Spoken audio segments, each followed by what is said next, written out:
Okay, since we started recording, let's record something. Welcome, everybody. This is the session on structural change, distribution, and cellular stagnation. My name is Daniele Tavani. I organized the session. Unfortunately, the session chair, Laura Carvalho, can't be with us. And also one of the presenters, Rishabh Kumar, can't be with us either. So we only have 3 papers, but they are good ones. So without further ado, I will leave the room to Gregor Semyonuk for his presentation. Well, thank you very much. And please tell me some time limit I should stick to. Sure. I was, of course, expecting to speak shorter, but what's a good time now? I think you have half an hour. Okay. All right. I'll try to remain under that.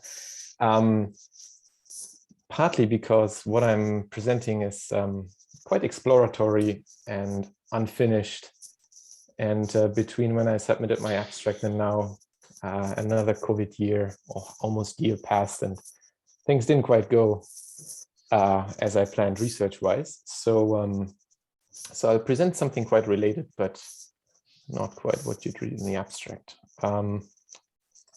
So I'm going to share my presentation.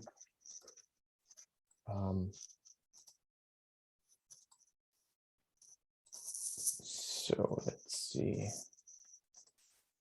Yeah, here we are. Okay, so title of my presentation is Distributional Aspects of Rapid Structural Change, the case of climate change.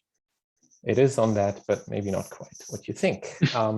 Just for those of you who don't think about climate change all the time, it's an existential problem for many people. This is a picture of a glacier in Antarctica where new fissures have been detected, such as the one that you see on this picture, the Thwaites Glacier, and it was nicely covered in the Rolling Stone a couple of weeks ago. So if you want to read up, but basically scientists have just found that it may fissure completely in the next few years and lead to a very fast acceleration in the rise of the sea level. And with billions of people living very close to the water, this is obviously a huge threat to human livelihood and the economy. Okay, so there are really good reasons to take climate change mitigation seriously. And basically, a lot of the debate from an economic point of view is about structural change. And there are 2 key ways to cut net CO2 emissions, which ultimately have to be brought to 0 or even negative to avoid some of the worst effects of climate change and to stop climate change, actually. So one is to reduce fossil fuel combustion, because that they emit most of CO2 emissions. And the other one is to remove carbon dioxide that has already been emitted. Now, point 2 is very contested, but the potential of that, especially in a short time frame. So a lot of attention is on the first point, to reduce or even phase out fossil fuel combustion. And within this first point, there's a lot of emphasis on actually reducing overall energy demand. Okay, because if you don't demand any energy, then you don't need to demand any fossil energy. Of course, the alternative is to replace fossil fuels with non-emitting sources. But what I want to talk about is this focus in, for instance, the IEA, the International Energy Agency's net zero report from this year, which suggested doubling the rate at which the energy intensity of GDP falls to 4% per annum from historically around 2%. At the global level, measured at purchasing power parity, it's a little slower when you use market exchange rates. What we're essentially talking about here is a factor augmenting technical change in economics parlance, right? You want to reduce a particular input contribution to output.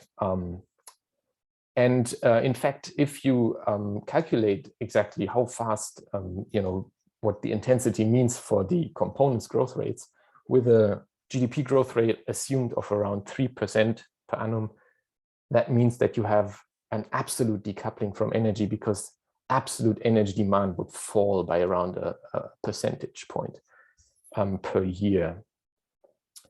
Okay, so this is a very, very prominent and much debated strategy in climate change discourse and climate change mitigation discourse. And just to be clear, I mean, the International Energy Agency is not some radical outfit at all. They are actually known to be extremely conservative on the energy transition. So if they propose something like that, it's not out of the box. And in previous work, I've looked at IPCC scenarios that are generated from integrated assessment models, not by the IEA, and they all have these kinds of rates of change. So this is kind of something that's out there and kind of assumed to happen, okay? Now, what is less addressed, I argue, is the political economy of international energy demand that such proposals have to grapple with. And in particular, I think the question for economists here is, how does GDP growth occur with a declining resource, or in particular energy base? And energy is really a very core resource because it goes into any activity based on certain thermodynamic relationships. Now, the models that model these, how the world can evolve with faster declining energy consumption, typically assume GDP growth just as a parameter, or at best, they assume total factor productivity growth with varying factor proportion, production function. So, with appropriate prices at the most, you can always achieve your growth rate. So there's nothing intrinsically problematic about reducing energy consumption. But all of these models largely leave the problem of economic development at a more qualitative level. How do you achieve growth? Is growth, is it the same at all levels of income in all sectors and so on? Largely unaddressed. And the implicit assumption in all of this is that today's developing countries can achieve fast growth relative to historical averages in most regions in a low resource fashion. And there's some sort of benevolent structural change going on, okay? Now, I'm from Germany, and this is a picture from very close to my hometown in Duisburg in 1988, okay? This is not when Germany was a developing country, but it was already pretty rich. I grew up in an affluent part of the world, definitely. And this is how it looked. And this is heavy industry there happening, steelworks, okay? And it's not, it's not at all light or weightless or something like that. So, just to remember that how industry looks, in this case, the steel sector. And well, basically what research has found recently that has actually looked at historical episodes of economic growth and has tried to compare. Of course, it's imperfect, but you can make these comparisons, like Van Bentham has compared economic growth in OECD countries a while back and economic growth in developing countries in the most recent past, and has shown that economic growth requires similar amounts of additional energy input. So the energy intensity doesn't change in any different way for developing countries today than it used to be for today's rich countries. And he calls it, there's no energy leapfrogging. It's pretty good evidence. So I'm not there. There are other papers who work on this, but this is a good paper if you want to look that up. Also, Steckel and colleagues and myself and colleagues have shown that developing countries are supposed to be doing precisely that in all of these scenarios. So there's no exemption for developing countries in the scenarios I have just discussed. They're supposed to be having some sort of leapfrogging going on. Something is different in their economic development than it used to be in the past. So the question here is,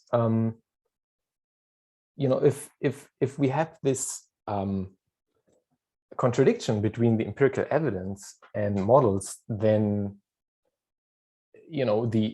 I think for economists, one question is whether we can expect that this qualitative change has any chance of passing. It's just kind of a technical problem, because I should say, I said for economists, it's one problem to look at GDP growth.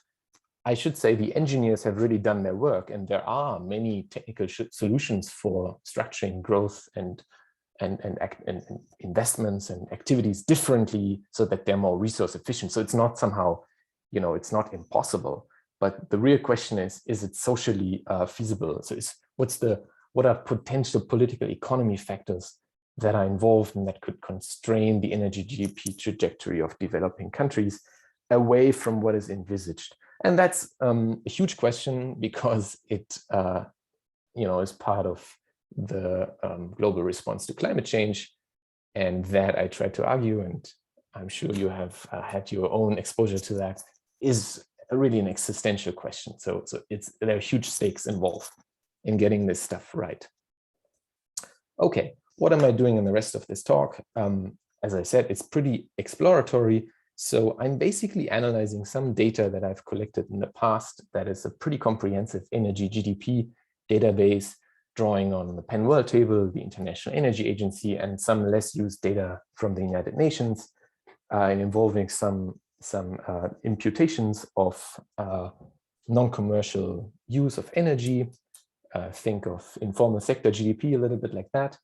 So I'm drawing on this data to revisit some of these past energy demand and growth patterns, with a focus on India here as a developing country that certainly matters. Okay, why the focus on India? Well, partly because of its size, partly because it's one of the very few countries that is actually modeled individually in these big models that often only report data for regions of the world. So India is kind of an available data point, as you'll see. And well, I'll contrast this data qualitatively with IEA projections. So I'm not trying to show anything, but just to get an appreciation of the disconnect that we have.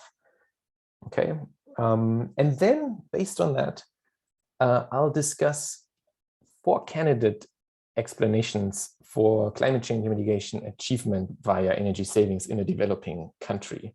Okay, so the models are fairly silent, as I explained before, on how this is achieved, but I want to go a little bit behind this facade of parameter assumptions to explore how one could make sense of these and whether they are feasible or not. So I guess it's, and I would really appreciate feedback. I know many of you here really know a lot about economic growth, and in a later step of this research, I might want to connect this more explicitly to quantitative models. Okay, and in a particular, I'm going to move along 2 dimensions here. I'm going to look at energy efficiency, which at the aggregate level is typically expressed as energy intensity. It's the flip side of that, the inverse of that. And so it is just some measure of energy demand divided by some measure of output. And that's measured in megajoule per dollar. So you basically need a few megajoule, which is letting your hairdryer run for an hour or so. You have 3.6 megajoule if it runs at a kilowatt. Okay, so you need that kind of energy to generate dollar output these days at the systemic level. You need to reproduce.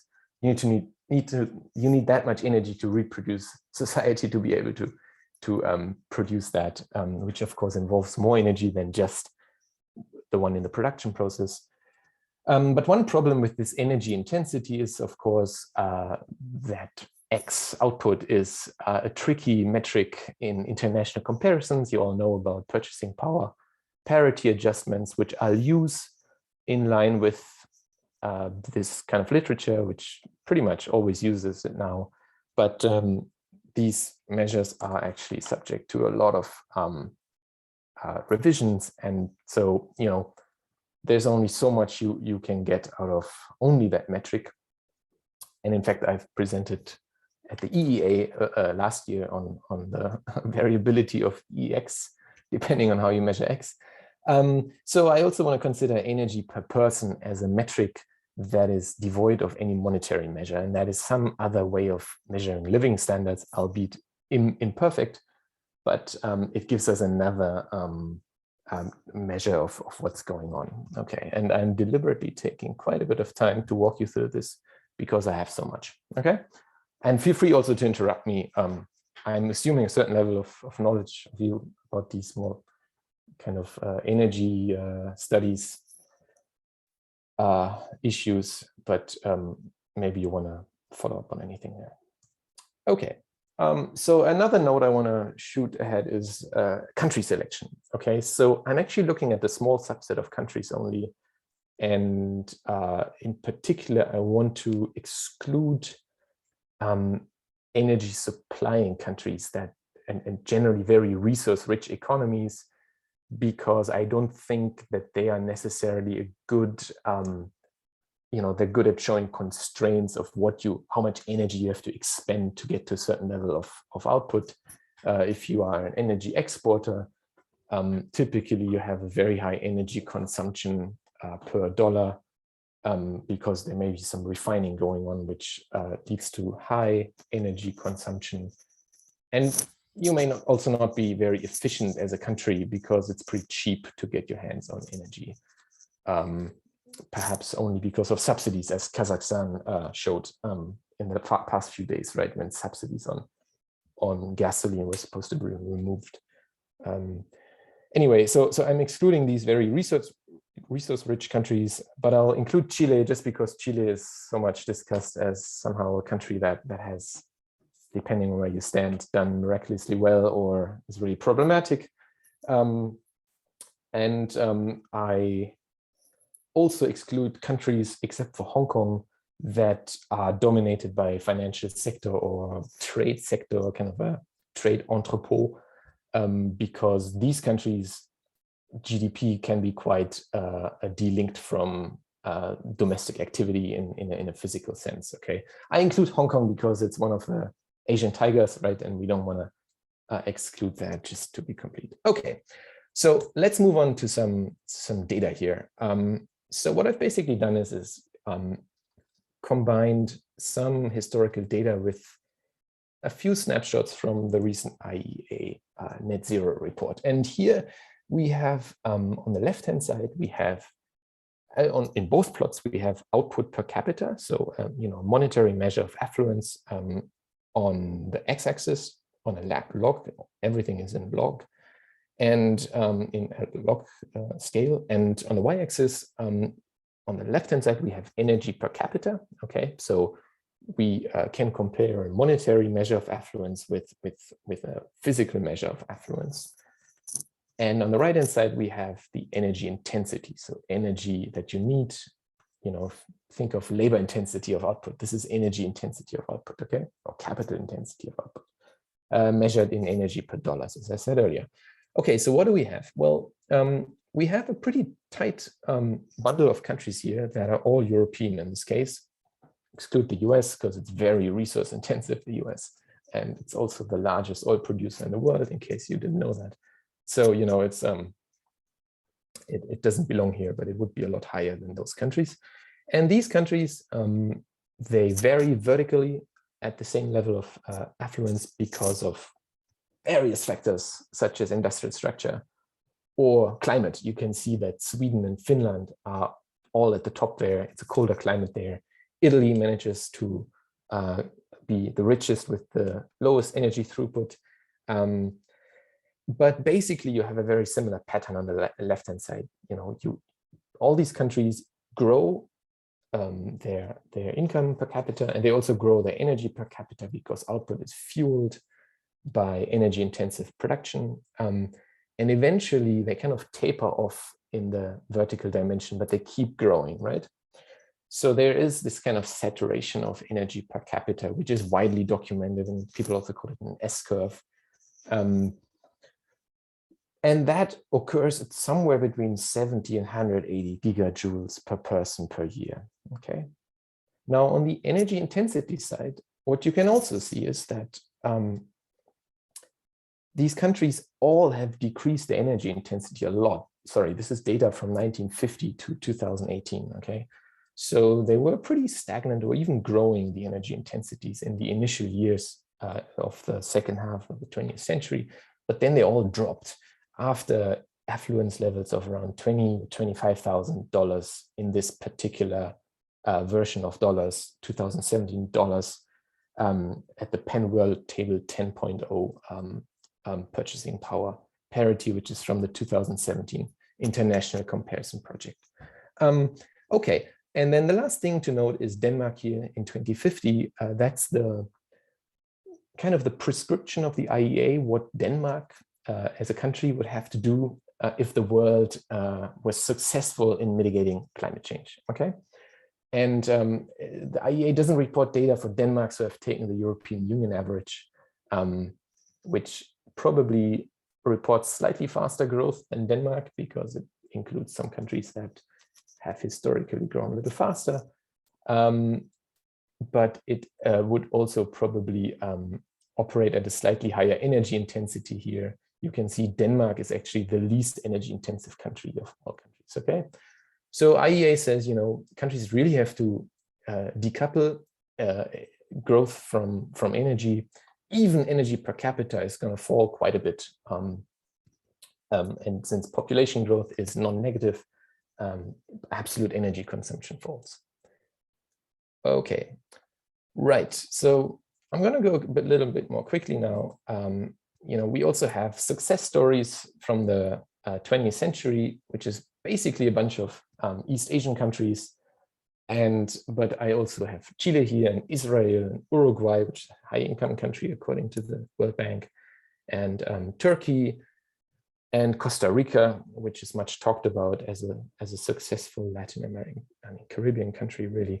And what you can see is essentially the same pattern on the left-hand side and essentially the same pattern on the right-hand side, except that a lot of it occurs at a slightly lower level, right? So we have a bit of a step change here.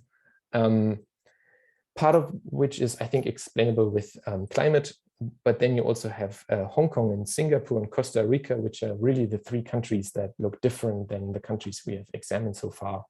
I don't have much information about Costa Rica and Singapore, but I know that Hong Kong is actually not a regular country. You know, so it fits that Hong Kong has the lowest energy intensity because its GDP is least wedded to physical production processes at home, especially in recent years with a financial hub that's developed there. Okay, now that's all very good. So we see a pretty strong pattern of how you grow your economy, right? These countries have industrialized for the most part in some form or another. And you get these particular patterns. And we also have here for Japan, the prediction from the IEA. Now I look at a few developing countries that are supposed to do the same thing in terms of moving to the right on this plot, right? And so here I have selected countries that I think are all, none of them can boast a large resource base. And we see that the historical development is actually quite similar. It's just not advanced so far, right? And you have these coordinates here where European countries were when they turned the curve, if you want to say so. I also want to point out that with purchasing power parity, all these countries are moved to the right, right? Because they're evaluated to be richer than they really are. If you wanted to use your income there to buy internationally. And basically what we see is that the IEA makes projections for India here that are very, very different from what happened in the past for the other countries. Okay, so let me contrast this with Japan and Denmark projections again.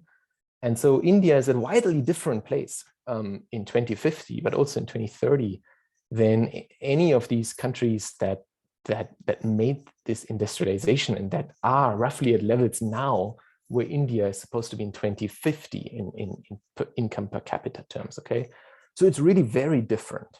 And also if you plot India projections against these more success story trajectories, you basically India falls completely out of the frame. Okay.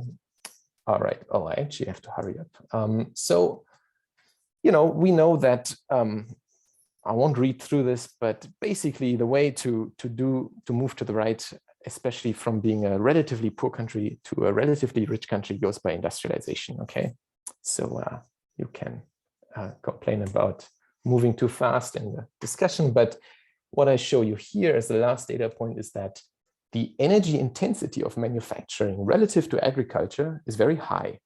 So on the left-hand side, I just plot the sectoral energy intensity of manufacturing and agriculture in all of these countries that I've shown you. Data is available for all of them. And on the right-hand side, you see the ratio of the two. So typically, in most countries, manufacturing is a lot more energy intensive than agricultural activity. The exception are basically the European core capitalist countries at the bottom. But if you go back to the left-hand side, you see that the energy intensity in agriculture is extremely high, because they use all these, they have very, they have a very capital intensive agriculture, which also needs to be subsidized to be competitive and so on. So it's, their ratio is low because they use a lot of energy in agriculture, not because somehow their manufacturing is a lot less energy intensive, although it is in some countries. So the bottom line is there's no evidence that you can industrialize and somehow not intensify your energy use. All right. The same works with industry. I have no time to elaborate, but you see most ratios are above 1. A lot of them are above 2. So there's just no evidence that we have why you could, how you go on a trajectory like India is supposed to, and of course all the other developing countries as well. So there are basically 4 candidate models to think about this. And, there's actually only one of these that in my crude categorization achieves both the envisioned GDP growth and the energy demand reduction, which is kind of a high efficiency design. I avoid the word planning, but it's really involves a lot of planning, high efficiency design world, mostly talked about by engineers. And then we also have, price-based policy, which I will argue undershoots GDP. We have degrowth, which on purpose undershoots GDP, although it's kind of unclear how they envision developing countries to operate, because most of the discussion is about rich countries. And then you have a Green New Deal, which presumably achieves GDP, but overshoots the energy demand. And that is possible on a technical level if you decarbonize your energy supply fast enough, which is precisely what the Green New Deal does. Okay, so you focus on getting rid of fossil fuels rather than energy demand. Okay, what about the political economy of each? Very briefly, relative prices. I already mentioned it. You have these this idea that you have a production function and you can shift around on the isoquant and get the same result. So the mechanism is you raise energy prices, you substitute away from energy, and you achieve low energy demand. It's a bit of a straw man because it's not like people walk around and say we should just change relative prices of energy to achieve this. I don't think many people say that, but it often swings in the background and it's still integrated in a lot of modeling. There are a lot of problems with that. And the chief one is that you can't just raise energy prices. You'll get situations like in Kazakhstan, okay?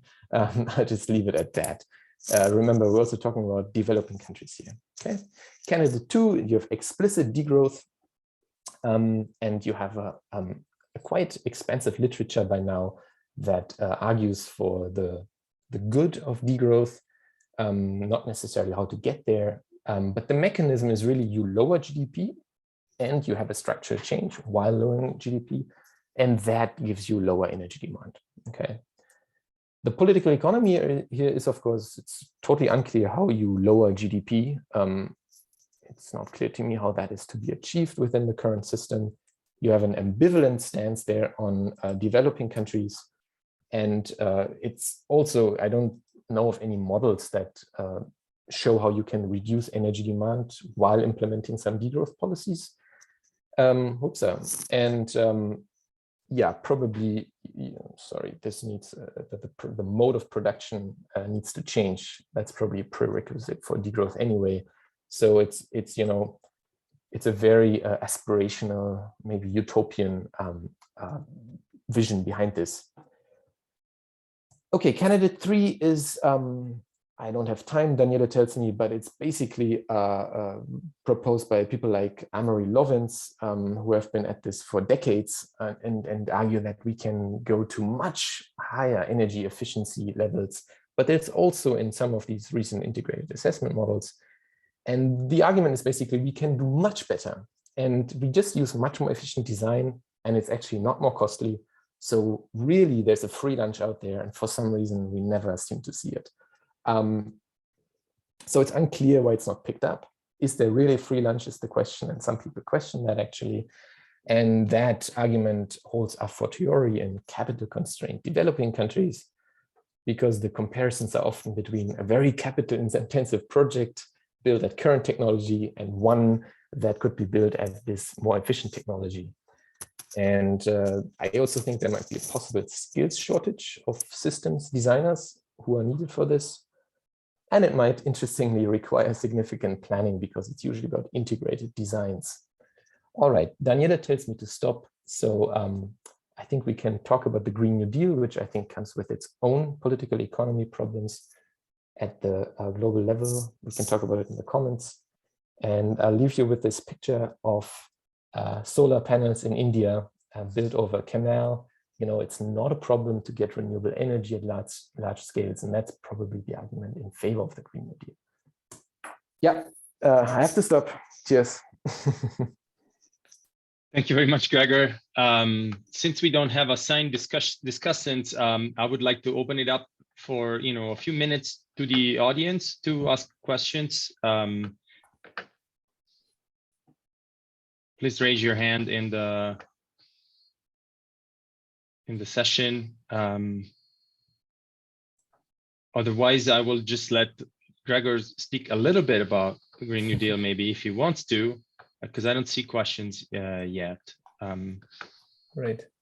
I'm actually personally interested in the dimensions of your two main measures. One is a flow-flow ratio, and the other is a flow-stock ratio. And so I wonder, in terms of just the measurement, well, besides the PPP and so on,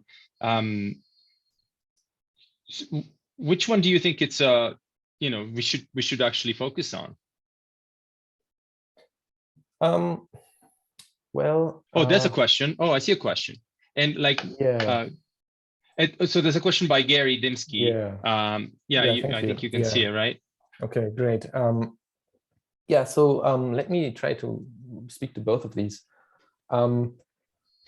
So Gary asks, can we rely on bottom-up technological change to shift these two ratios towards sustainable limits? Yeah, I think that's very much this designer, number 3 thing, candidate 3. Okay, they basically have a lot of ideas what one could do, and there are plenty of examples. And I think the question is really here: how does the micro connect with the macro? And I think the drawback of someone like Lovins is that they can keep enumerating examples where something has worked or something that could work, but it's not clear how this is exactly scalable to the macro level, or whether there isn't some sort of fallacy of composition involved. And this fallacy of composition is often involved at the global level, because in a way the whole talk is about global north model is assuming that the OECD represents the the world, so you don't need to change your modeling approach if you want to move outside of, say, OECD countries. Okay, I'm glad we agree, Gary. But I think, I haven't thought about this planning part very much, but it strikes me that someone like Lovins, but also Grubler and so on, they kind of mandate. There's, I think, this hope that prices should do the trick. So they're really coming from like a market perspective to this. But you really ask yourself, if there's all this efficiency that can be implemented, but it somehow isn't implemented year after year after year, maybe a market approach just doesn't do it, because somehow it's not profitable in a dimension that matters, and that's maybe overlooked. And in the developing world, it's often so that there's not enough capital to implement some of these designs. Okay, on Daniele's point, on Daniele's point, one is a flow stock and one is a flow ratio. So by stock flow, you're referring basically to population in the denominator. Yeah, of course. Right? Yeah. Well, I like the energy per capita metric quite a bit, because it to some extent frees you from the gyrations of GDP in the denominator there. But I think it's best to look at both of them. I think there's also a tendency to, among some that, some published in ecological economics maybe, of people who kind of get too caught up with energy and forget that that's not all, Yeah, no. So I think what I was getting at to constrain both, or to understand constraints on both, and then see where you can get. And I think the problem at the moment is that a lot of the discussion focuses very much on energy intensity, but what I've tried to show very qualitatively is that your energy intensity may not do the same thing depending on where you stand on the energy per capita level. And yeah, so maybe that's sorry to interrupt. Like one of the basic points that I wanted to address, is the fact that the planet warms because of absolute CO2 emissions, not CO2 emissions per capita, right? So that's an issue, I think. This is one, but before we get there, there's a question from Tom Michael. I don't know if you noticed. Yeah. But, so go ahead. I'll just 1 minute, because I want to give the floor to Leila. Yeah. Okay, so Tom asked how much of the reduction in energy per GDP, per output is driven by structural change, service sector versus greener technology. I think historically, a lot of it has been driven by move to service sector, except maybe in the 1980s, there was definitely some reaction to the oil crises. And in more recent data, I think, that's a good question, Tom. And one of the issues is that it's actually quite a task to collect data on prices, and then sectoral energy and output data that also has price deflators at an appropriate sectoral level, and put all of this into a panel of countries and compare what's going on. That's certainly some very interesting research that is not entirely, it's not cleared up entirely, but there's some work that historically both plays roles, for instance, by Ainsu Wing for the US. So it depends on the time period, but both is possible, yeah. So I guess I don't have really much more time anymore, except to say that I think, the Green New Deal has something for it, in the sense that it doesn't focus so much on this energy efficiency problem, but on how to get to renewable energy and growth through investment. But nevertheless, there are also important political economy problems with the global Green New Deal. Again, an audience I don't have to elaborate that on too, but even if capital constraints can be removed by financial transfers, for instance, Chen and Li have shown that this is not necessarily making this a palatable position for everyone, as capitalist production processes in the so-called green economy can actually lead to more informality, just as an example, and I'll end on that.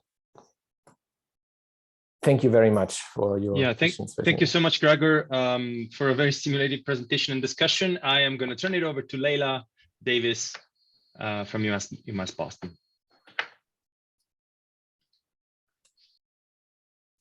Okay, thank you. All right, so the paper that, are my slides viewable? Yeah, okay. The paper that I'm going to present today is joint work with João de Souza, and it's a descriptive paper in which we're studying the evolution of profitability in the post-1970 US economy, and we're taking in particular a firm level lens. So we're using firm level data and trying to figure out what that sample of firms can teach us. So our entry point in this project lies in the literature documenting the evolution of profitability in the US using aggregate data. And in particular, our focus lies in long-term trends in this paper, in this project, rather than thinking about shorter term cycles. And so our sort of starting point is evidence, a well-established decline in the rate of profit taking place through the mid-1980s and evidence of a recovery taking place thereafter. And so what we do in this paper is we turn instead to firm level data. And our objective in doing so is to look not only at a specific part of the distribution as is captured by aggregate measures, but also to be able to describe the experiences of the most and the least profitable firms in the US economy, and to see what that tells us about the evolution of the sector as a whole. And furthermore, we want to be able to do this over a relatively extended time frame. So I'm going to focus on the post-1970 period. I have a little bit of data that goes slightly further back in time. So more specifically, I'm going to do three things in this presentation. I didn't think I'd get to the third one, but maybe I do have time. So the first thing we're going to do is we're going to simply show the trends. So we're going to document what's happening in terms of profit rates at the top, the middle, and the bottom of the distribution since 1970. So the most profitable, the least profitable firms, and those in the middle. And as I'm going to show in a minute, if we look at the middle of the distribution, so the median firm, we really see something that mirrors the aggregate story. So we see that decline in the rate of profit through the mid-1980s, a recovery thereafter, and really over a long time frame, a lot of stability in the median. But if we turn to sort of the ends of the distribution, we notice also that this aggregate story masks a lot of action that's happening at both the top and the bottom. So at the top of the distribution, the story is going to depend a lot on how you measure the profit rate. And that's one of the things I'm going to talk about in detail today. But at the bottom, what you see is that there's an unambiguous decline in profitability taking place since approximately 1980. All right, the second thing that I'm going to do is I'm going to turn to the top and the bottom. So at the top, the main sort of argument or explanation that we're going to give to explain what's happening with top end profit rates has to do with changes in asset composition. And we're going to show or argue that the evolution of top end profit rates is really closely linked to growth in both financial and intangible assets. And once we take into account changes in portfolio composition captured by growth in financial and intangible assets, we see that there's a lot of stability in top firms' total profitability. So these assets are acting to stabilize what's happening in the top half of the profitability distribution over time. And I am referring here to total profitability. That's something I'm going to define in a second. And then the third thing that we do is we turn to the bottom of the distribution, and we show that at the bottom of the distribution, an important factor driving falling profitability has to do with waves of new entry.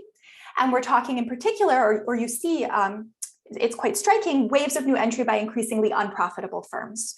So what this points us to is that if we're going to look at the bottom of the distribution and understand what's happening among the least profitable firms in the corporate sector in the US, we're really looking at a story about entry and the way that that increasingly unprofitable and financially fragile firms have entered the sector. So this rise in fragility then is arguably important from a systemic perspective as well, to be thinking about the dynamics of the sector as a whole. So those are sort of the three main things in the punchlines. And from there, I'm going to unpack each one. So the first thing that I'm going to do is I'm going to show the evolution of profit rates after 1970. This is data for the US non-financial corporate sector. So we use Compustat here, and we have good coverage from 1970. For these particular graphs, I'm able to go all the way back to 1950. So you get a little bit of a pre-trend as well, but basically I focus on the post-1970 period. And one of the things that we do is we're looking at two different measures of the profit rate here. So I'm defining these two measures at the bottom of the slide. And we're going to compare what's going on with these two different measures. So if we start by defining them, we have a measure of total profitability. And when I talk about total profitability, I'm talking about total net earnings, whether they're operational or from non-operational activities. So the firm's total net earnings relative to a very broad measure of capital, which is basically total assets. So this is tangible, intangible, and financial capital are all included in the denominator. And then if we compare this to operational profitability, we're looking at a narrower measure, perhaps a more sort of classic measure of the profit rate, where we're limiting the numerator simply to operational returns, operational income, and the denominator to tangible capital. So we're saying, okay, the operational returns earned on the firm's stock of tangible assets. And so given these two measures, at the top then, I show on the left-hand side the evolution of total profitability, on the right-hand side operational profitability for the median, shown by the black line, the 90th percentile shown by the red line, and the 20th percentile shown by the blue line on each side of the slide since 1950. And I would say that I'm showing sort of selected quantiles here. The story that we have holds for the 90th percentile throughout the upper half of the profitability distribution until you get to a very few firms at the very top, and the bottom sort of the main patterns hold as well. So the quantiles that I show are for illustration purposes. If we start with the median, so shown by the black line, we see that median profitability, when you look at it after 1950, so this long period of time, is really quite stable. It's difficult to see on these scales, but there is a decline in the median profit rate happening through the mid-1980s, and it recovers thereafter, particularly in operational terms. But sort of the dominant pattern over this extended time frame is really one of a lot of stability, I would argue. So you see that over the full period, median profitability really hasn't moved that much in the non-financial corporate sector. But then if we turn to these two different ends of the distribution, we see that the median is sort of missing a lot of action that's been happening at the same time. So I'm going to start at the bottom, which is shown by the blue lines. And these blue lines show whether you look at total or operational profitability. So again, with the bottom, the difference in measure is really not that important here. Regardless of the measure, there's a clear and really substantive decline in profitability that takes place. And what's important to sort of note here is where the axis crosses zero on both graphs, right? So since the early to mid 1980s, the specific year is a little bit different in each case, but since 1982, 1984, the bottom 20% of firms in the US economy have actually been unprofitable. They have negative profits and a sort of a sustained negative profitability over this period of time. So that story is clear. The reason that these two patterns intersect so closely is that what this is really picking up is negative net operational income. So operational income for the bottom 20% is quite negative. And that's sort of what we're seeing by those lines. If we turn then to the top of the distribution shown by the red lines, we see that at the top, the story is really a lot more complicated. And it differs a lot depending on how I define that profit rate. So if we look at the right-hand side with operational profitability over here, on the right-hand side, we see that top-end operational profits increase and very dramatically. So the top firms are really pulling away from the rest of the distribution if we use this measure of the profit rate. So in the 1950s through about 1980, the 90th percentile is about twice as profitable as the median firm. This rises to almost 6 times more profitable by the end of the period. So there's a major increase in top-end dispersion. As I said, this happens throughout the upper half of the operational profitability distribution. However, if we instead take a broader measure of capital in the denominator and also add non-operational income, we look at total profitability over here on the left, we see a really remarkably different story. And we see in particular stability that takes place over a long period of time. So top firms remain approximately twice as profitable as the median firm from 1950 through 2017, which is as far as this data goes.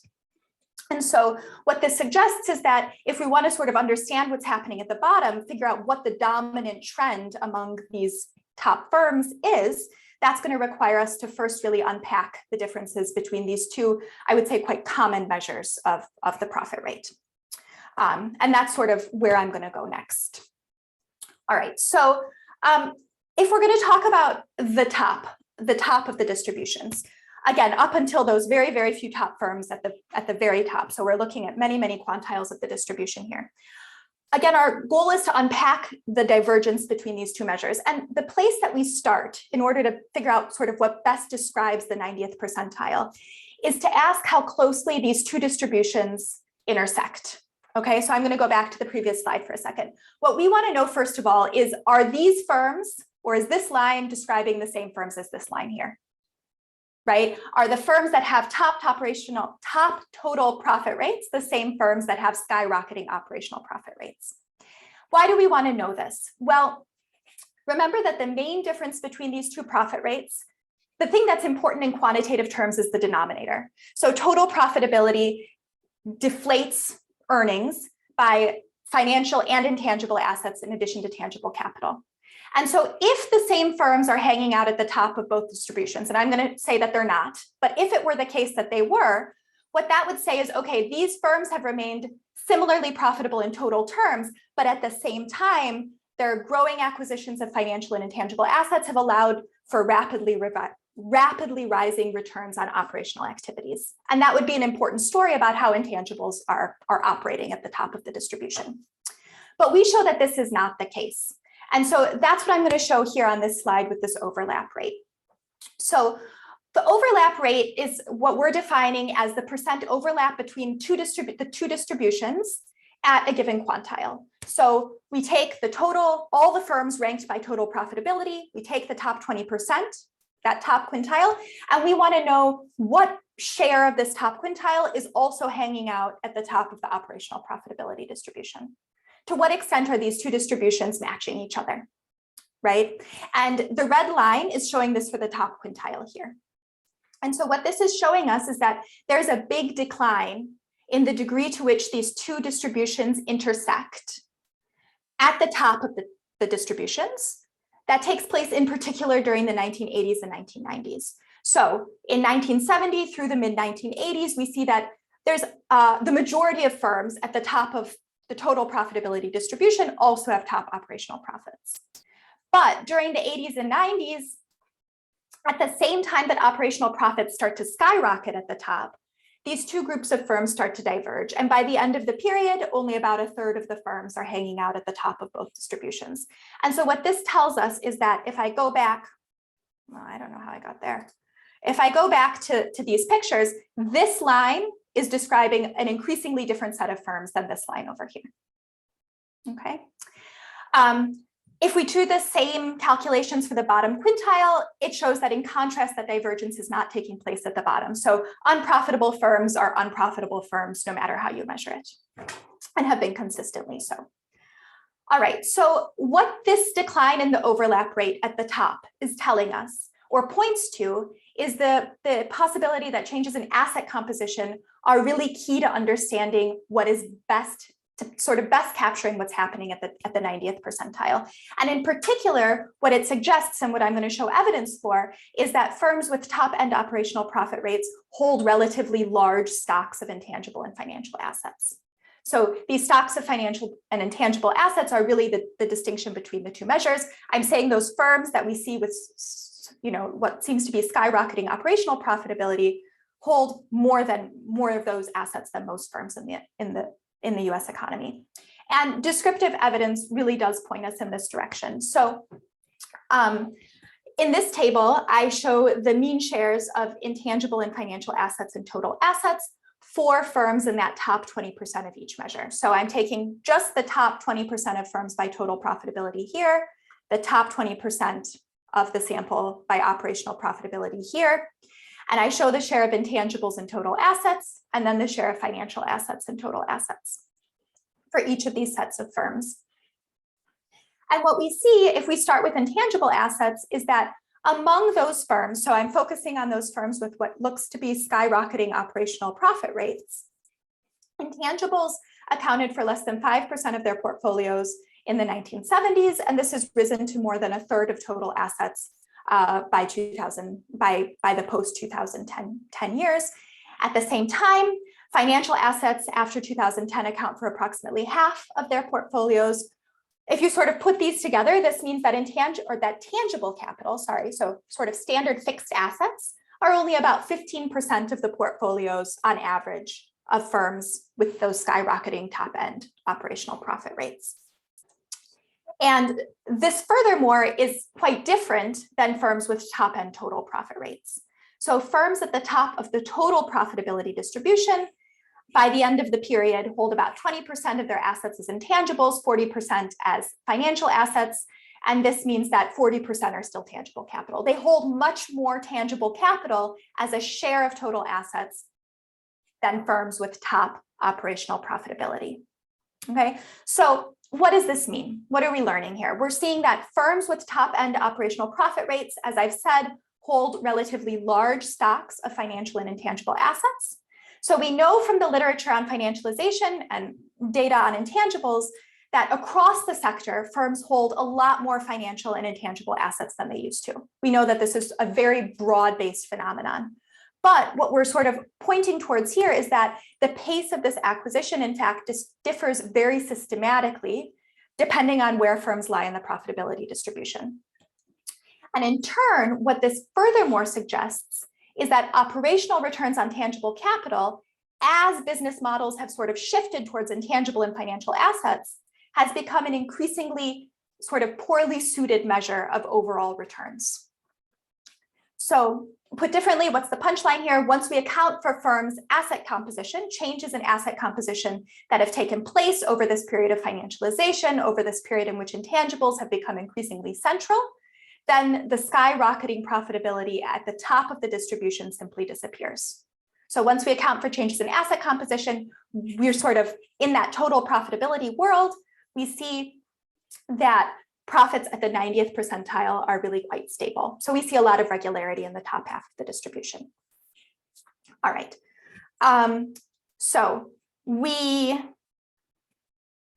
explore sort of the descriptive calculations in that slide in a number of additional ways in the paper. I'm just going to talk about one here, in which we use some linear probability models to ask more specifically about the role of financial and intangible assets in decreasing the likelihood of overlap.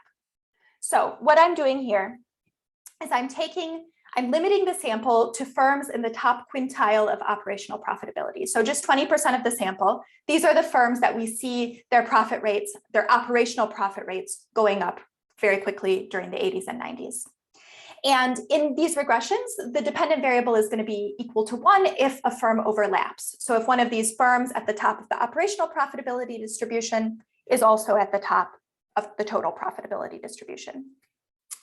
And our independent variables of interest are the shares of intangible and financial assets and total assets.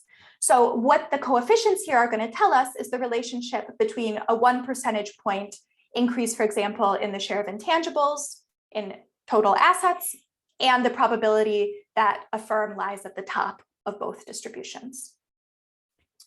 And multiplying it by 100 would give it to us in percentage point terms. So if we look just at the first column here, we see that both intangibles and financial assets have a negative coefficient. So this is telling us that higher shares, if you increase the share of intangibles or financial assets among firms with top-end operational profitability, they become less likely to also have a top-end total profit rate. Or put differently, they become more likely to underperform in the total profitability distribution, to sort of fall lower in the total profitability distribution. And we see furthermore that these coefficients are really quite important in quantitative terms. So in column 1 here, if we look at the share of intangibles in total assets, a 1 standard deviation increase in the share of intangibles in total assets decreases that probability of overlap by 12 percentage points. And a 1 standard deviation increase in the share of financial assets in total assets decreases that probability by 10 percentage points.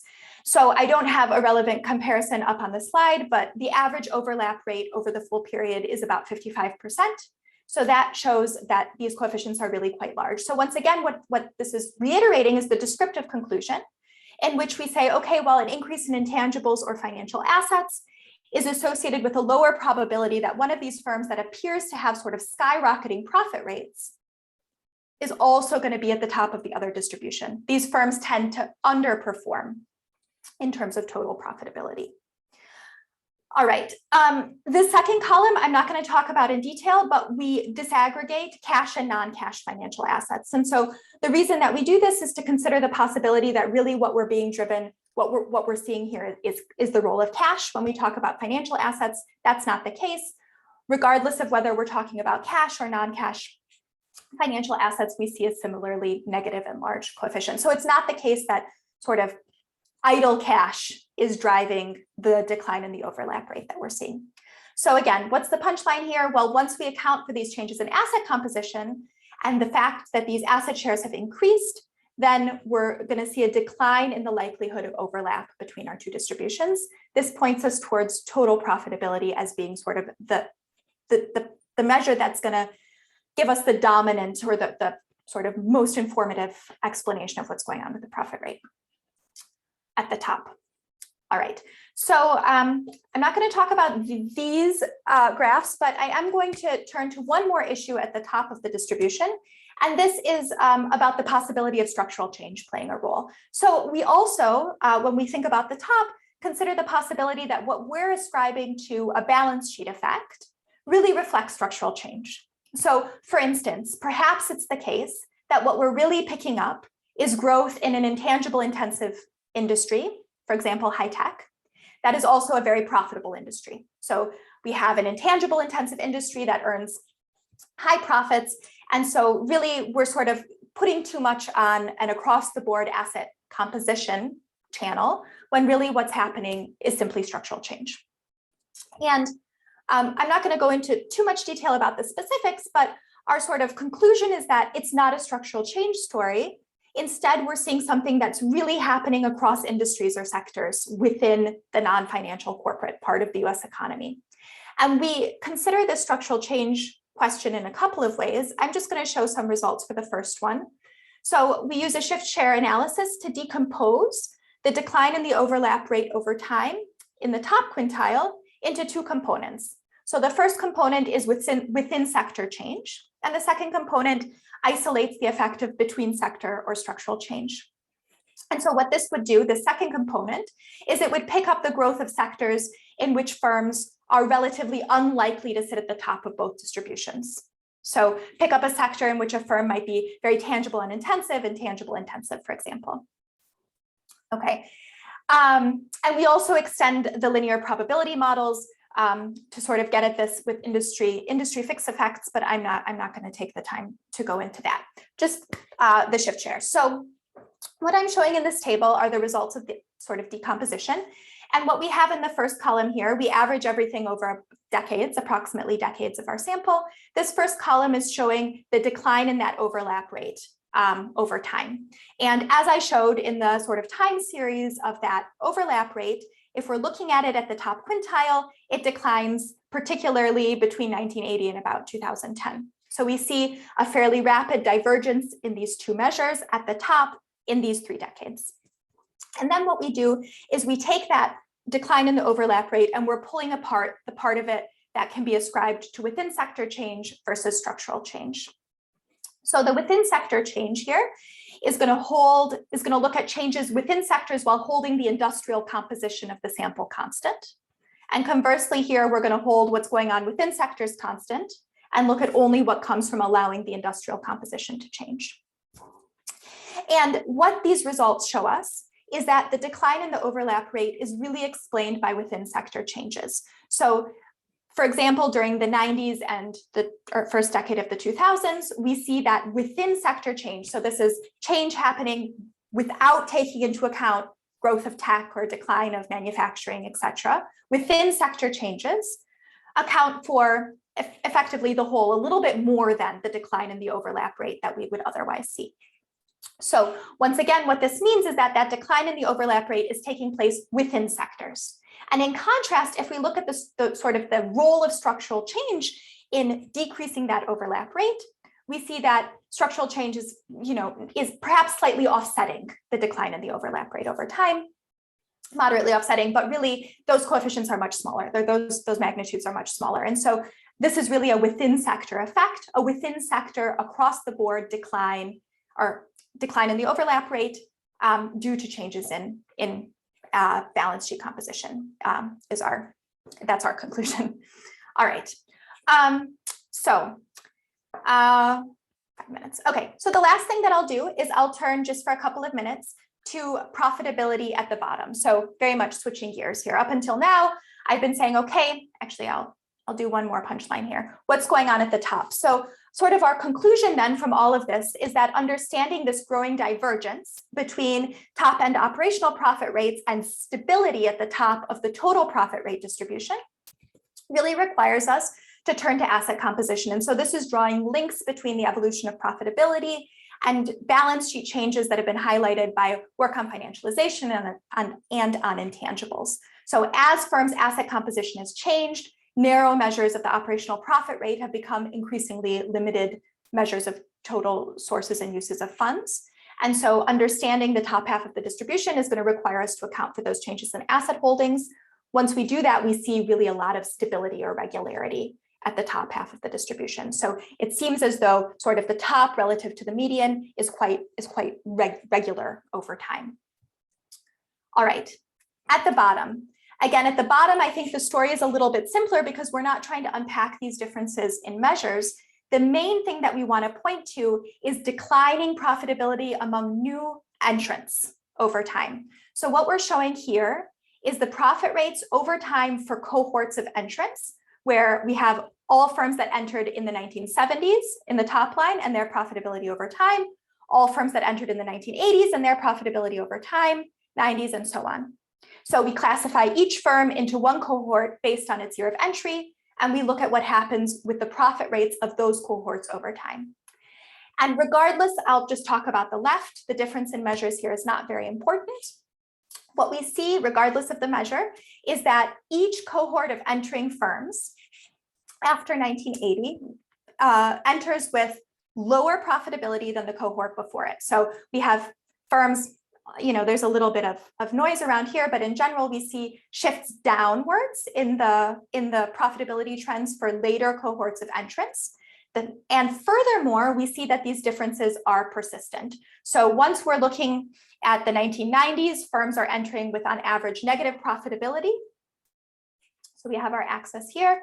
And furthermore, we see that if we look sort of at the right-hand side, that the ranking among cohorts of entrants is sustained. So despite some within cohort increases, really what we're having going on at the bottom is that new entrants, increasingly unprofitable firms are entering with lower and lower profit rates, and that's sort of dominating what's happening at the bottom of the sector.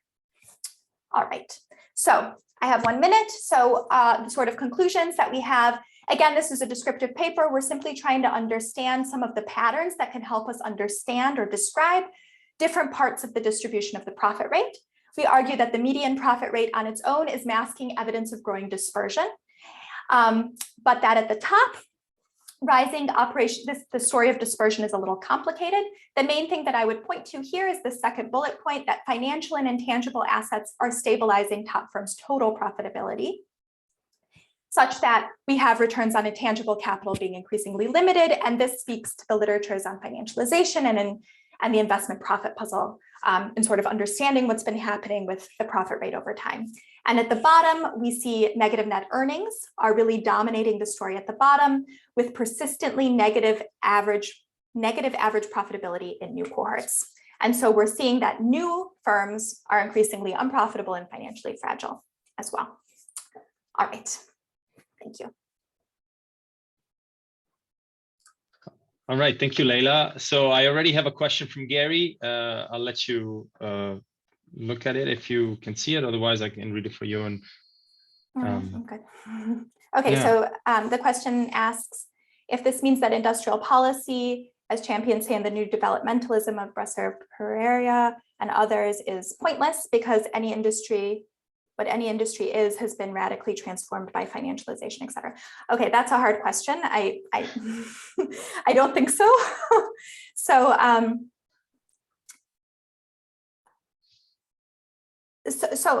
don't see that as being an implication that industrial policy wouldn't be relevant, but I do think that sort of in terms of what we have here, and I also, if you look at sort of the industrial composition of fragile, of sort of like subsets of financially fragile firms in the US, it really is something that's happened across industries. So I'm sorry, Gary, I'm not giving a very good answer here. I don't think so, but I don't have a good explanation for how to link industrial policy. I'll think more about it to what we have here. So it seems like Gregor has a question. Yeah, sorry, I can't type in questions. My question is, could the reversal in structural change contributing to the overlap rate after 2010, if I saw that correctly, be attributed to the largely unprofitable shale oil and gas boom in the US? And would it go away if you took out the oil and gas sector? Maybe it's more a suggestion than a question, if you haven't done that already. Okay, so I'll just show the graph again. So you're saying the post-2010 reversal in what's happening down here. Yeah. Yeah. Structural change does seem to play a role there. Yeah, so that's a good question. We haven't looked in particular at, do you suggest shale and gas industries?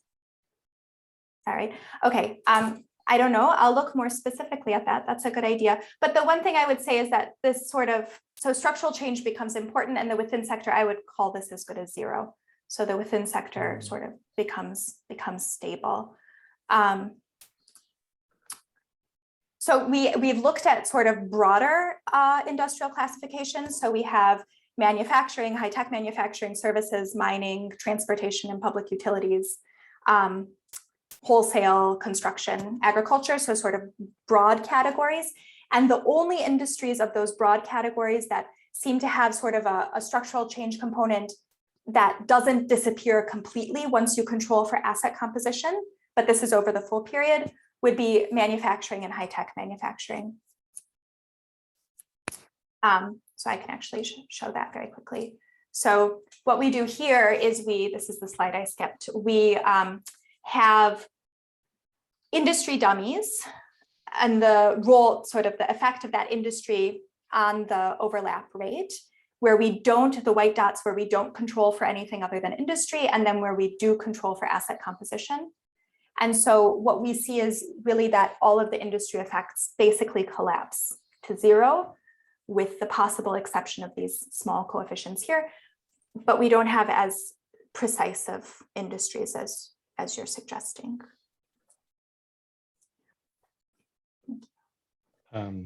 There's a question from Tom Michael.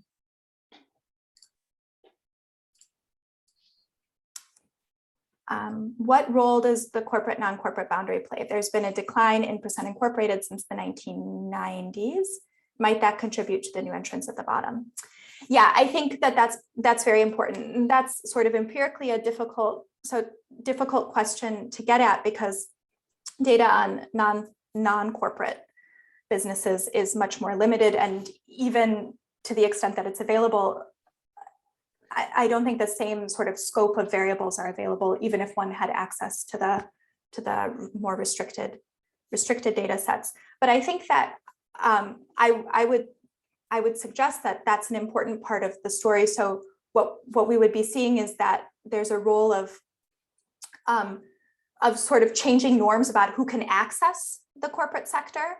So these are firms that perhaps might have, that I think Tom is suggesting might have been non-corporate before, and we're seeing these firms enter the corporate sector.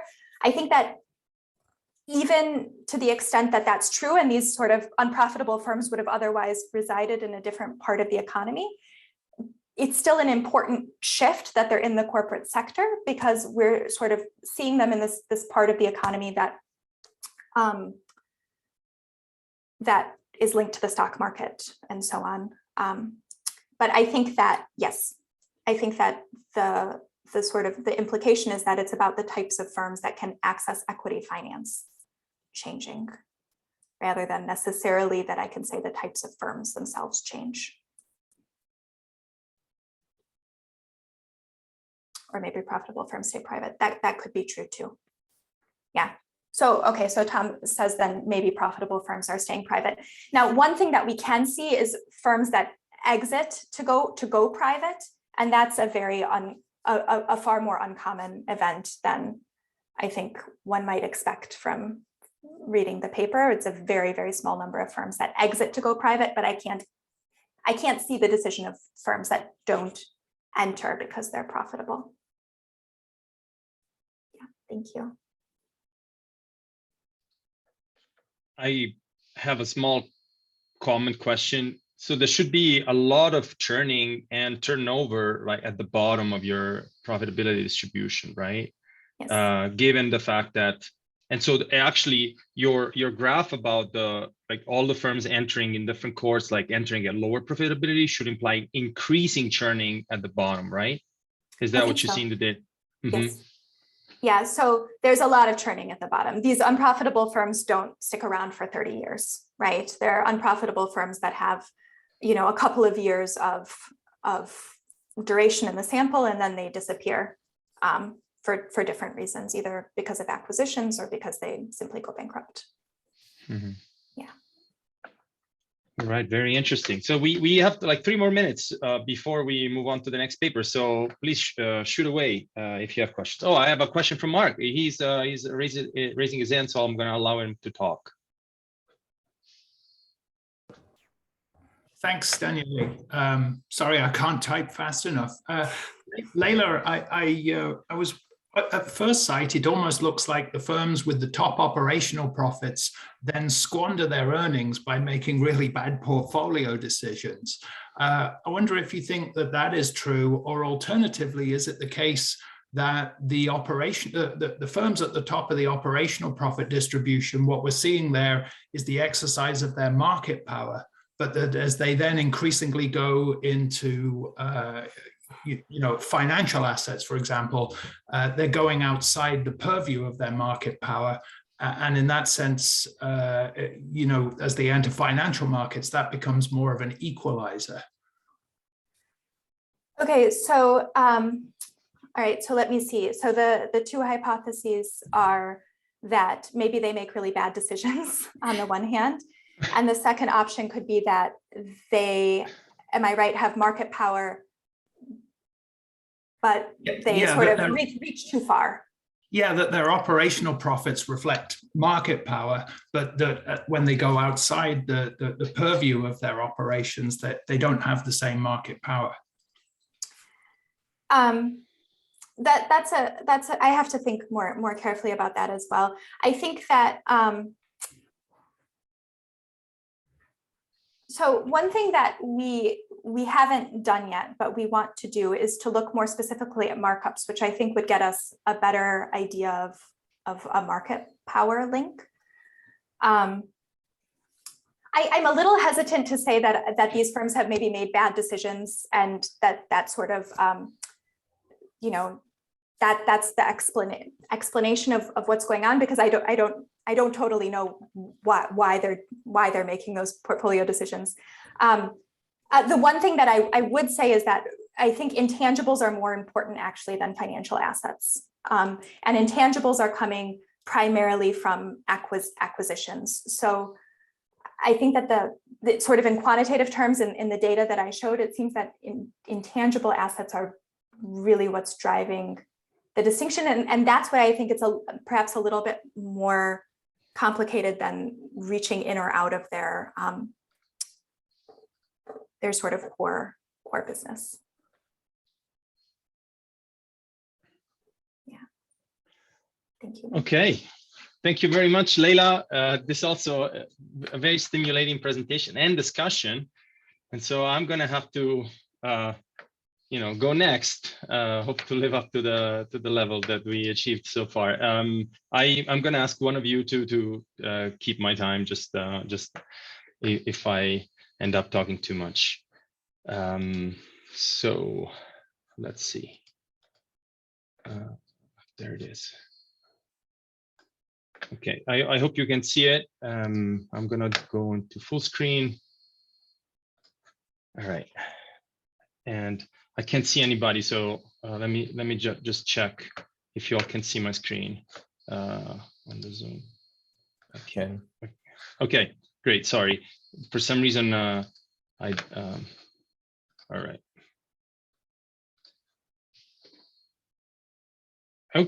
Okay, so this is a joint paper by myself and Manuel Cruz, my current PhD student at CSU. Title of the paper is Classical Political Economy and Secular Stagnation. So let's get to it. Can you see the screen? Because it said sharing is paused. No, we see your screen, and but it's not full screen. See also like the outline. Oh, okay. I'm sorry. Which is fine. This is okay. Okay. I can. So the motivation for the paper is basically the Piketty, what you can call the Piketty-Gordon facts, the decline in the labor share in national income. Of course, like there's a lot of additional nuances to this. It depends on how you measure it and so on. Famous papers by Rogni, Gutierrez and Piton. But the top line labor share has been falling. Similarly, labor productivity growth has been declining. Sorry, Daniela, did you go past your title slide? Yeah. No, that's not showing. Oh, great. Okay, so that's so I don't understand why is that. Maybe okay. unshare. So maybe I can you see it now? Yeah. My second slide. Yes. Oh, so I can't go full screen then. All right. So top line labor share declining, declining labor productivity growth, even though there has been, the trend is negative, and even though there's been of course fluctuation, both short term and a little longer term. The famous U-shaped pattern in the top 1% share in total wealth, and the rising capital income ratio. These are all facts that are now part of the, sort of empirical descriptive toolbox of most economists that care about income distribution. Basically most follow or accredited explanation for these facts is the Piketty-Gordon explanation that builds on the solo growth model, where basically the growth rate of the economy is ultimately exogenously driven by exogenous labor productivity growth. The endogenous rate of return to capital R, if it's larger than the growth rate, then this implies an increasing wealth to income ratio, K over Y is rising. The long run profit share depends on the capital income ratio through the elasticity of substitution sigma between capital and labor, with a higher than 1 elasticity of substitution. An increase in the capital income ratio driven by the R greater than G inequality is also responsible for an increase in the profit share. In the growth slowdown, and this is where basically Robert Gordon comes in, the growth slowdown can either be explained as an exogenous shock, meaning basically the exhaustion of meaningful scientific discovery, or declining fertility in the neoclassical growth model. These are both arguments that are put forward in the the rise and fall of American growth. But you can also think about idea-based growth models, such as a paper by Jones 2020, where declining fertility slows down growth because it reduces the number of profitable connections that can be made between individuals, therefore limiting the extent of increasing returns through idea generating processes. What we do in the paper, we are basically offering a classical political explanation, classical political economy explanation for the above stylized facts. And the main ingredients of our explanation are profit-driven accumulation, which is a staple in classical political economy, and I would say in say Kalecki economics as well. Differential savings across classes, such as as we build on the famous Pasinetti theorem paper, 1962, induced technical change or conflict-driven or distribution-driven technical change. There's a long literature on this, going back to, one would say, Marx, but in the last century, there's a famous point by Sir Hicks on this, but then Kennedy in 1964, and then this literature has been revived by papers by Duncan Foley, A.J. Julius, and Luca Zamparelli. And then we embed the story in a labor market conflict model that is basically a version of Goodwill 67. And the main argument is that, differently from the Piketty-Gordon explanation, institutional or maybe technological changes such as globalization, financialization, declining unionization, have lowered the labor share, omega. I'll say more about the technology part later. The lower labor share has lessened the firm's incentives to innovate to save on labor costs, because induced bias responds to rising wage shares, and therefore labor productivity growth slows down as the labor share goes down. The decline in workers' income and their low propensity to save determines wealth concentration in the hands of high saving profit earning individuals, households if you want. The wealth concentration and the rising profit share determining an increase in the capital income ratio. And this has to do with the famous Herodian balance growth condition. And it happens even with very low elasticity of substitution. Actually, the elasticity of substitution in our paper is 0 because we have a Leontief production function. So these points were made in a recent paper by myself and Luke Pitek. The novelty of this paper is the focus on the long run employment rate. And then we also provide an empirical test using US time series, okay? So let's get into the model. This is a simple one sector closed economy with two classes, capitalists and workers. Time is continuous. We assume for simplicity that the total labor force is constant. Adding exogenous labor population growth wouldn't change anything.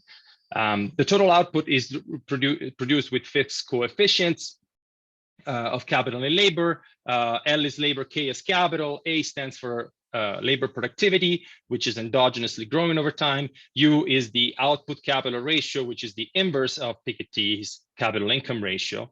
The employment rate is very simply effective capital over the effective labor force. N is the size of the population. The total capital stock. So in principle, labor is not fully utilized, right? This has to do with the Leontief technology. There's no mechanism that guarantees market clearing at all time. Vice versa, capital stock is fully utilized. By assumption, we assume that it's composed of capital stock owned by capitalists and capital stock owned by workers, the former being denoted by KC and the latter being denoted by KW. There's no depreciation also to economize on parameters. Factor augmenting technologies, A, labor productivity, and U, output capital ratio, evolve endogenously through induced technical change, and I'll explain this a little further below. There's a uniform profit rate, and capitalists earn profits, total profits equal to the profit rate times their capital endowment. The L less than or equal than N, so the workers that are currently active or employed, they earn wages plus profits. This is the main point of the Vasinetti paper, where as soon as you start considering worker saving, then the workers participate in the process of capital accumulation, okay? Now, there's differential saving propensities. Capitalists have a higher propensity to save than workers. There's of course empirical backing for this. The most prominent is the work by Seiss and Zuckman 2015 and follow-up papers on differential saving propensities by wealth class. Now, so this is a supply side model. Therefore, there's no independent investment function. Investment and savings are equal at all times. If omega is the labor share, the capitalist accumulation rate is equal to their profits, U times 1 minus omega times their saving propensity, SC. So this is basically a version of the Cambridge equation if you want. Now, in order to look at the workers' accumulation rate, let's define the capitalist share of wealth phi, which is a number between 0 and 1. If you do a little bit of the manipulation, what you see is that the workers' accumulation rate is equal to the workers' saving propensity times this times the income capital ratio, of course, U, and it's a function of course their labor share, but also of the capitalist share of wealth. Okay, so this is equation 2. But the more important is that the economy-wide accumulation rate G is a weighted average of the two classes accumulation rates, and the weight is given by the wealth share, basically, of the capitalist class in the model. If you basically differentiate over time the very definition of the capitalist wealth share, what you see is that it evolves through a replicator dynamics, okay, which is equation 4. The growth rate of the capitalist share of wealth depends on the difference between their accumulation rate, GC, and the average economy-wide accumulation rate. So if capitalists accumulate above average, then their wealth share will increase. But as soon as you look at an equation like 4, you already see the Pasinetti problem, because this equation has 2 steady states. One is a capitalist wealth share equal to 0, which is the Samuelson-Modigliani dual steady state. I like to call it utopia, because there's no pure capitalist in this economy. But there's also an interior steady state such that the economy-wide accumulation rate is equal to the capitalist accumulation rate. So this is what has been labeled the 2-class solution in the book and several papers by Tom Michael. And basically, what happens here is the workers' accumulation rate is completely irrelevant for the economy. This is known as the Pasinetti paradox. Let's go into technical progress, which basically is the way in which capital labor substitution happens in this paper. There's no instantaneous factor substitution, but this choice of technique in response to distribution. In particular, firms choose labor and capital augmenting innovations from a menu of technological improvements in order to maximize the growth rate of profits. This is basically the way it's been rationalized through some microeconomics in this literature. And what happens out of this is that there's a relationship between income shares and the rates of labor productivity growth, which we label gamma in the paper, and the growth rate in the output capital ratio chi. In particular, the labor productivity is strictly increasing in the labor share, and capital productivity or output capital ratio is strictly decreasing in the labor share. What happens here is that we have a shift parameter Z, which for us basically describes shifting or like labor market institutions, and we make a couple of assumptions that basically this parameter like shifts, and I'm not going to talk too much about this, but it shifts the innovation possibility frontier up, basically in the Kennedy problem. Importantly, what happens is that after we're going to cut some corners here, we linearize both the growth rates of factor augmenting technologies. So the growth rate of the output capital ratio chi is an inverse function of the labor share as per equation 7, whereas the growth rate of labor augmenting technologies is a direct function of the labor share through equation 8. I want to focus the attention on this parameter alpha, because this parameter describes the reduced form sensitivity of labor productivity growth to changes in the wage share and policy. Now we need to close the model. Basically, we embed these dynamics into a simple growth cycle model. And in particular, we assume that the labor market parameter Z basically shifts the Goodwin wage Phillips curve. And the extent to which this shift is important is described by this parameter mu at the bottom. Okay, in particular, this is the typical Goodwin wage Phillips curve, if you want to call it like that. As the labor market gets tighter, employment rate increases, real wage growth rises. But also, if this institutional parameter shifts up, then real wage growth will also go up. What this determines is basically a 4-dimensional dynamical system in the wealth distribution, the functional distribution of income, the income capital ratio, and the employment rate. Okay, so let's look at the steady state. If we set the growth rate of the output capital ratio equal to 0, which is one of the requirements in steady state, this solves for the steady state labor share as an increasing function of the policy parameter Z through equation 9. The steady state employment gives what we in Pita-Tamani 2020 we labeled the Piketty schedule, meaning a relationship between the wealth distribution and the income capital ratio. In particular, if the wealth share of the capitalist class increases, the income capital ratio falls. And also we have, but we also have a relationship between the labor share and the income capital ratio. If the labor share rises, the the income capital ratio rises as well. I see a question in the chat. Okay, so 15 minutes till session end. Okay, as wealth concentrates, this is summarizing what I'm saying.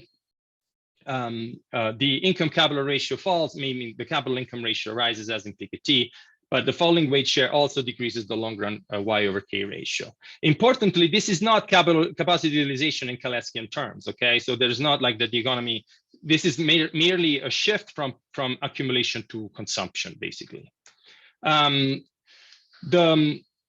If we look at the steady state, in the wealth distribution, what happens is that a two-class wealth distribution emerges, provided that the capitalist propensity to save SC times their share of income is greater than the workers' propensity to save. And this is, in my view, this is empirically incontrovertible if you look at US data, for instance, but also data from Europe.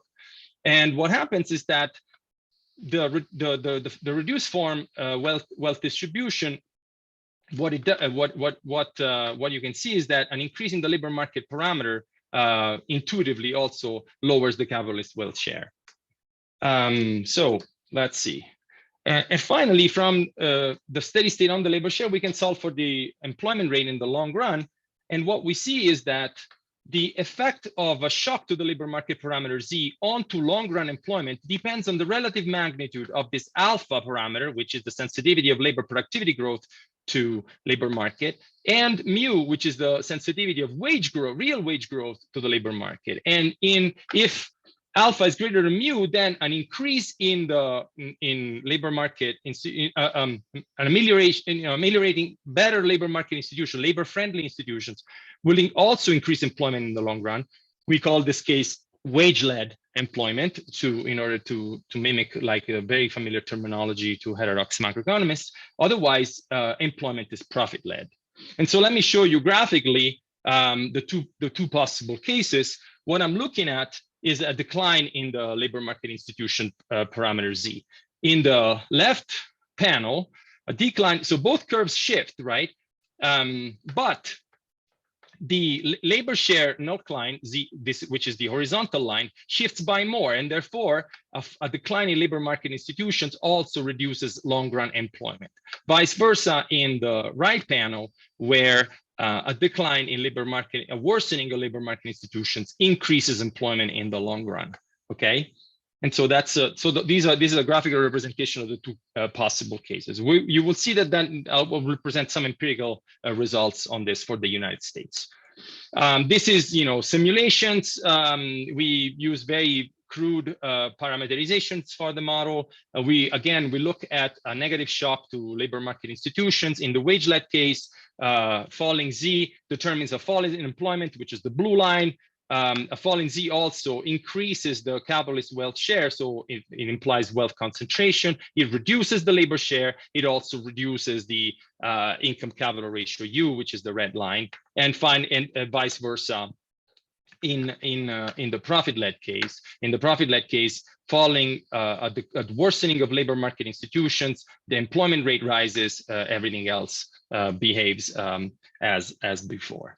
Now, the economic intuition is the following: a decline in Z, which is our labor market parameter, reduces the labor share and the rate of labor productivity growth through induced technical change. It also increases the long-run capital income ratio, therefore lowers our U variable, because higher profit share puts pressure on accumulation. But labor productivity growth has fallen because induced bias in technical change is lessened. This is very similar to a paper that Tom Michael presented this morning in another session. Then the accumulation rate has to slow down for the Herodian balance growth condition to be restored, which can only happen through an increase in the capital income ratio or a reduction in the income capital ratio. Then differential saving rates translate a falling labor share into increased wealth concentration. And as I showed you, the effect on employment is ambiguous in principle. Now, let me give you, this is maybe I can skip over this. The effects of increases in saving rates So I'll just skip over. I'm just going to give you a flavor of tax policy. This is an exercise that builds on a beautiful paper by Luca Zamparelli, Metroeconomica 2016. Imagine that capitalist profits are taxed at a rate tau, and the tax proceedings are rebated to workers as a subsidy. Now, the wealth distribution will become a function of the tax rate, and the government can implement any wealth distribution fee star by solving for the appropriate tax rate. In Pitek and Tavani 2020, we did some applications using corporate tax rate, estate taxes, and so on. And given the model's parameters, we calculated capitalist tax rates that achieve hypothetical wealth distribution targets in the United States. And what our back of the envelope calculations have shown in that paper is that the tax rate, top tax rates or corporate tax rates or estate tax rates should be increased substantially in order to reduce the wealth concentration that has happened in the country over the last 4 decades. I'm going to turn it over to the empirical analysis, which this is still preliminary. It's basically a time series exercise. What we did, we use US data on output capital ratio from the Penwell tables, and similarly for the labor share. Then we looked at the world income database for the top 1% wealth share, and then we used BLS data for the employment population ratio as our measure of labor market tightness. And this is obviously a co-integrated system, so we ran a vector error correction model and a battery of diagnostic tests and post estimation. The important part here is that after we estimated short and long run coefficient, basically we run an experiment on the model by shocking the labor share by 1 standard deviation and plotting in impulse responses, which is basically equivalent to a shock to Z, which is our main labor market parameter in the theoretical model. What are the predictions from the theory? The predictions from the theory is that a positive shock to labor market institutions should increase the output capital ratio, reduce the top wealth share, and in principle have an ambiguous effect on employment. If the effect on employment in the long run is positive, we say that the employment rate is wage-led. If the long run effect on employment is negative, we say that the employment rate is profit-led. And so let me show you the impulse responses. These are standard impulse responses. With 95% confidence intervals. So the long run response of utilization for a 1 standard deviation shock on the wage share is positive, in line with the predictions of the model. The response of the top wealth share is negative and statistically significant. And finally, and this is what surprised me actually a little bit for the United States, is that the long run response of the employment rate is also positive. And you can look at the paper to look at we also look at Jorda's local projections method, and the results are basically identical. So we conclude that a positive shock to the wage share in the United States would increase the income capital ratio, therefore lowering the capital income ratio in Piketty's notation. It would reduce the capitalist wealth shares, therefore reducing wealth concentration, but it will also increase long-run employment. Okay, so long-run employment appears to be, at least in this simple experiment that we run the model, wage-led for the United States. We then look at the simple extension that augments the labor productivity growth with a reduced form called the Berdone effect, which is this other part. The Calder-Verdon parameter is this parameter theta in equation 14. In balanced growth, the growth rate of labor productivity needs to be equal to the growth rate of the accumulation rate of the economy. Remember, the population growth is 0 in this model.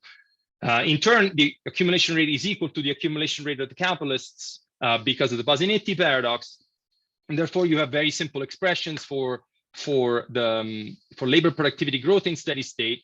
And the employment rate. And what turns out, which also surprised me, is that the effect of a shock to Z will be amplified in this model by the Calder-Verdon term. As you see, if you look at the first expression for labor productivity growth, there's actually a multiplier effect of the Calder-Verdon term here. And also, employment becomes more wage-led in the model. right? Because the difference, the difference that matters is no longer just the parameter alpha minus mu, but alpha over 1 minus theta, which is strictly greater than alpha. So the long-run employment becomes more likely to become wage-led. And finally, we ran some simple simulations to look at the transitional dynamics, and the long run is similar to the baseline, but there are more cyclical fluctuations. Okay, I think I'm going to conclusion. We presented a parsimonious heterodox growth model to organize stylized facts in secular stagnation, distribution, and employment. Our main argument is that political institutional changes that happen as a shock variable in our model, but have happened like much more slowly over time in the actual world, these have put downward pressure on the labor share, which in turn has slowed down labor productivity growth via induced technical change. The fall in the labor share puts pressure on accumulation, but the long run growth rate has fallen. This means that the income capital ratio must decline in order to restore the balanced growth and stabilize the labor market, basically, which is the Herod problem. The differences in saving rates between classes translate a decline in the labor share into increased wealth concentration for top wealth holders. And these changes can in principle be reversed through policy. I showed you two examples. One is a labor market institution policy, why if the US government becomes more labor friendly, this is going to have an effect on the labor share. And according to the theoretical model and in principle with the empirical analysis, this should have a number of desirable features: obtaining wealth concentration, increasing long-run employment, increasing income capital ratio. But the other policy would be more similar to the Piketty, Size, Zuckman, Elizabeth Warren wealth tax in order to attack wealth concentration directly. The main difference here is that in our model, the wealth tax will not necessarily have an effect on the long-run distribution of income. Finally, what I argue is that according to our simple model, progressive redistribution in the long run might either increase or decrease long-run employment, depending on the relative strength of basically technology versus labor wage growth in response to labor market institutions. And then I presented some suggestive time series tests for the United States that seem to suggest that a positive shock to the labor share will increase the income capital ratio, will reduce the top wealth share, and will increase the long run employment to population ratio. And with that, I'm done. Thank you. Daniele, I mistook the beginning time of the session. Oh, that's so all you right. actually only have spoken for 28 minutes, and we have 11 more minutes. That's fine. There's more time for discussion, so I'm looking forward to that. No worries. No worries at all. So let's see. Maybe I'll. I don't know.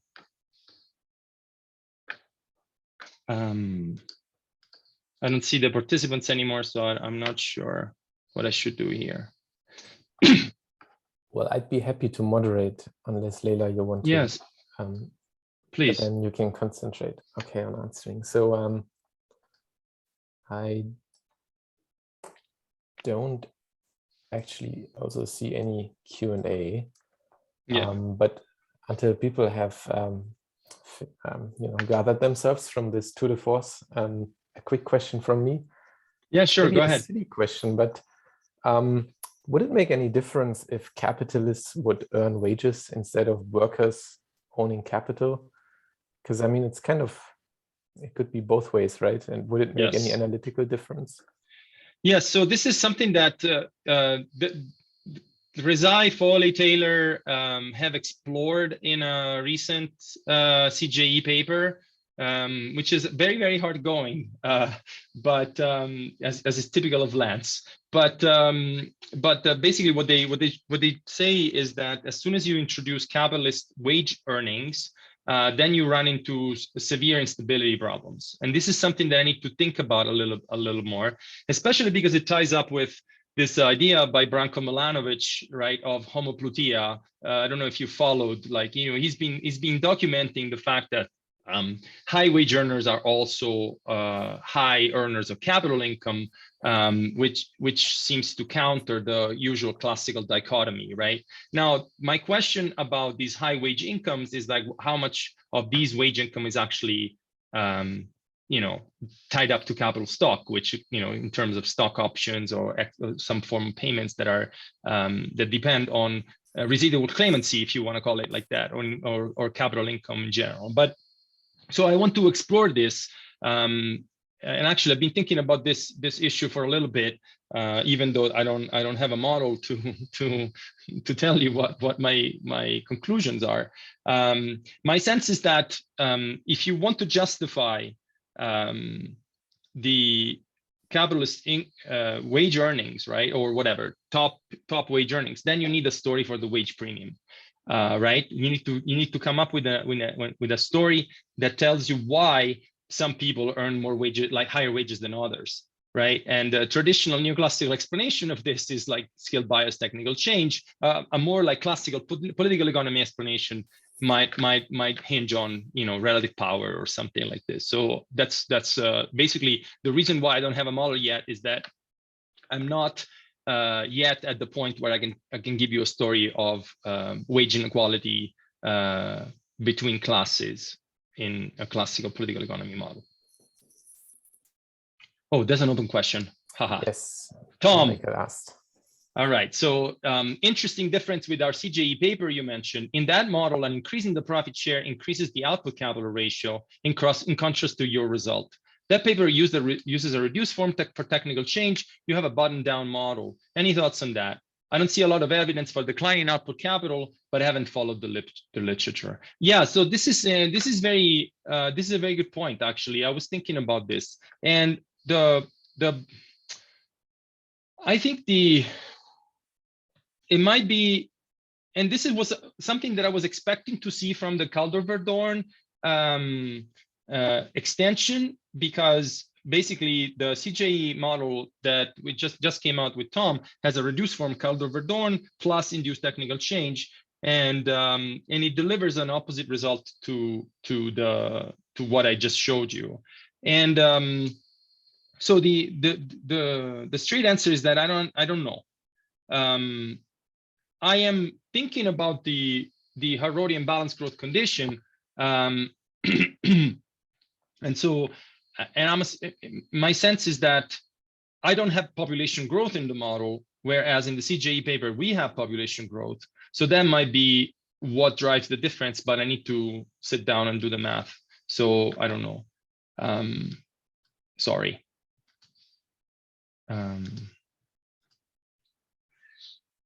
But what I find interesting, Mark is, awesome. Let me allow you. I cannot ask to unmute. I don't know if I can allow you to talk from here. I think he's already allowed to talk. Yeah, go ahead, Mark, please. Can you hear me? Yeah. Oh, okay. So just a quick follow-up comment on the remark that Tom just made. The contrast there, or another contrast with the CJE paper, is that now you have what I was calling this morning or earlier this afternoon, whichever it is, a sort of pure Berdone effect, where labor productivity growth depends on G, whereas your reduced form this morning, which is borrowed from the Rezai et al. Paper, of course, makes labor productivity growth depend on G minus N. So I'm still not sure exactly what difference that makes, but I think it's likely to make a difference. So anyway, that's just a kind of comment about there's something to be thought through there about exactly how that Berdone effect is modeled. But I have to say, this specification is closer to what I would think of as the Berdone effect. Yeah, the one that I presented here, right? Yeah. Like directly linked to the G rate instead of G minus N. Yes. Yeah. Yeah, so the point of the CJE paper with Tom is that, is the path dependence, right? Which of course is not a thing in this paper with Manuel. So we can't say about path-dependent effects on the income-capital ratio, right? So these kind of things. So there's only one steady state in the paper with Tom. The steady state is indeterminate, basically. So we have time for 1 or 2 more questions, and yeah. also female askers are very much encouraged in this so far all male question session. So that's actually we something that we were supposed to have a female chair who bailed on us. So but yeah. And if people have questions for the other panelists, like, please feel free to ask them. You know, I don't want to monopolize the discussion at this point. Actually, I'm going to stop the share.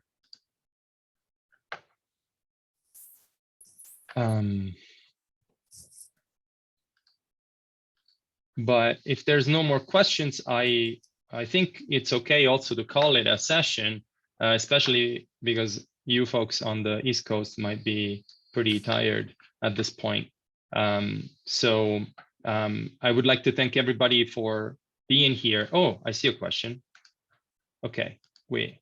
For Leila.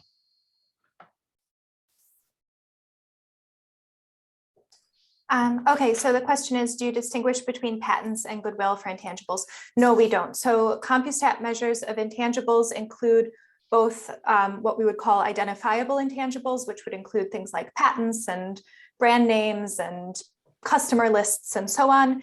And then the sort of second part would be unidentifiable intangibles, which is goodwill, and that comes from acquisitions. So it's, to the best of my knowledge, not possible to distinguish between that in terms of sort of balance sheet intangibles for a large, for the CompuStat sample. Yeah. So my understanding is that most of the intangibles on firms' balance sheets are created are created probably through goodwill, but I don't have sort of a specific measure of patents in particular, or of the intangibles coming from patents. Yeah. Thank you.